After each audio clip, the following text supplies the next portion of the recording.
Hi friends, அஸ்ஸலாமு அலைக்கும். எல்லாம் எப்படி இருக்கீங்க?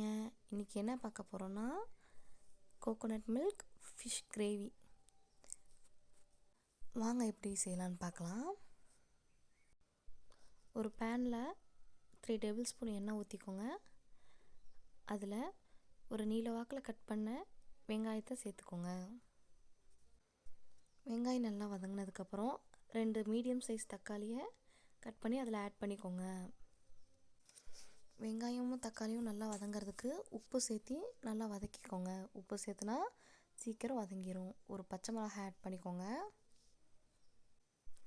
ரெண்டும் நல்லா வதங்கினதுக்கப்புறம் ஒரு 1/2 டேபிள் ஸ்பூன் மிளகாய்த்தூள், 1/2 டேபிள் ஸ்பூன் மஞ்சள்தூள், 1/2 டேபிள் ஸ்பூன் இஞ்சி பூண்டு பேஸ்ட்டு, 1/2 டேபிள் ஸ்பூன் மிளகுத்தூள், 1/2 டேபிள் ஸ்பூன் சோம்புத்தூள், 1 டேபிள் ஸ்பூன் கொத்தமல்லி தூள் இதெல்லாம் சேர்த்து நல்லா வதக்கினதுக்கப்புறம் உப்பு சேர்த்திக்கோங்க.